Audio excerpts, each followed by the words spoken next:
Bonjour. Aujourd'hui, on va explorer ensemble des techniques toutes simples et qui marchent pour améliorer le confort urinaire. Attention, ici, pas de promesses miracles, hein, juste des gestes concrets, basés sur la mécanique du corps, qui peuvent vraiment aider à ce que tout se passe de manière plus fluide. Passer un temps qui semble infini aux toilettes ou avoir un jet un peu faible qui hésite à démarrer, ça parle à beaucoup de monde, n'est-ce pas? C'est souvent ce genre de désagrément qui pousse à chercher des solutions. Alors voyons ensemble quelques stratégies qui peuvent vraiment changer la donne. Bon, avant de sauter sur les solutions, il faut qu'on comprenne le pourquoi du comment. Qu'est-ce qui, concrètement, peut freiner une vidange complète de la vessie? En général, il y a 4 facteurs clés qui reviennent souvent. Alors, le premier coupable, il est souvent invisible et même inconscient. C'est la tension dans le périnée.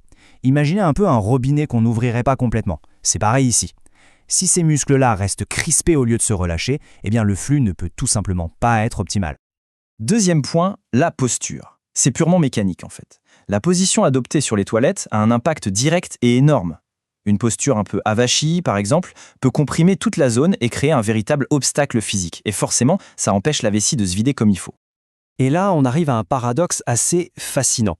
L'instinct, c'est de se dire « allez, je pousse fort, ça ira plus vite ». Mais en réalité, c'est tout le contraire qui se produit. Le fait de forcer contracte justement les muscles qui devraient être détendus. Résultat, ça dure plus longtemps et l'inconfort persiste.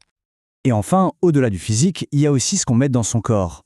Pour les vessies un peu plus sensibles, certaines boissons, typiquement le café ou les sodas avec de la caféine pris le soir, peuvent agir comme un irritant et venir perturber le confort urinaire nocturne. Bon, assez parlé des problèmes, passons aux solutions concrètes. On va voir 5 positions qui sont toutes conçues avec un seul et même objectif, créer les conditions parfaites pour que tout se passe naturellement. L'idée, c'est de relâcher les tensions et d'utiliser la gravité à son avantage sans jamais forcer. La toute première position, c'est la plus simple. On s'assoit, le dos bien droit, les pieds à plat sur le sol. Le détail qui change tout, on relâche complètement le ventre. D'ailleurs, ce n'est pas juste une impression. Plusieurs études montrent que pour les hommes qui ont des troubles urinaires, la position assise permet souvent de bien mieux vider la vessie. Cette petite variation est super utile, surtout sur la fin. En se penchant juste un petit peu vers l'avant, mais en gardant bien le dos droit, on change l'angle de la vessie. C'est une technique redoutable pour vider les toutes dernières gouttes et en finir avec le goutte à goutte. Pour ceux qui préfèrent la position debout, il y a une alternative intéressante. On place un pied sur un petit tabouret ou une marche. L'idée, c'est d'ouvrir un peu les hanches pour libérer les tensions du bassin. L'important ici, c'est de rester bien stable et surtout de ne pas cambrer le dos. Alors là, on a une position particulièrement efficace, surtout en cas de sensation de blocage. En utilisant un petit marchepied pour que les genoux se retrouvent un peu plus haut que les hanches, cet alignement favorise un relâchement vraiment profond des muscles pelviens. C'est un vrai game changer. Attention, cette dernière technique est un peu différente. Elle se fait après être allé aux toilettes.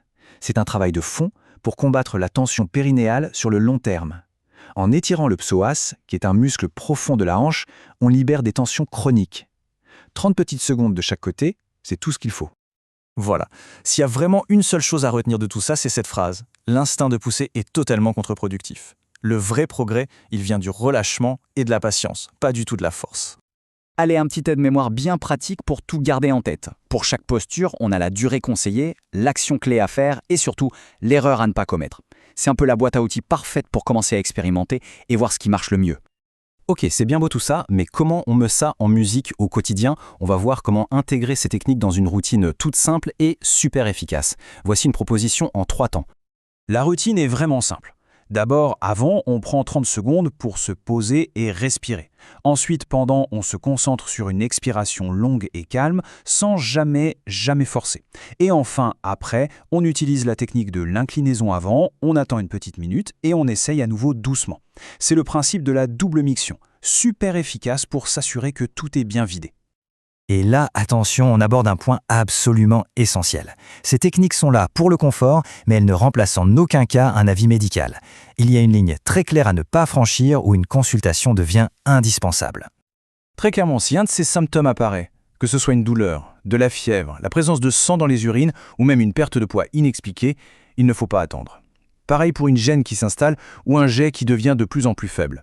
Ces signaux d'alerte, c'est direction le médecin, sans délai, pour avoir un diagnostic précis. Donc, pour résumer tout ça, on peut dire que l'approche repose sur un trio gagnant. La patience, pour laisser le corps faire son travail, la posture, pour lui donner les meilleures conditions mécaniques, et la respiration, pour l'aider à se relâcher complètement. Et pour finir, une question pour aller plus loin. Chaque corps est différent. Alors, quelle combinaison fonctionne le mieux pour soi? Une bonne idée pourrait être de tenir un petit carnet pendant une semaine, juste pour noter la position, le temps, la sensation, et petit à petit de découvrir la routine qui est vraiment idéale pour son propre corps.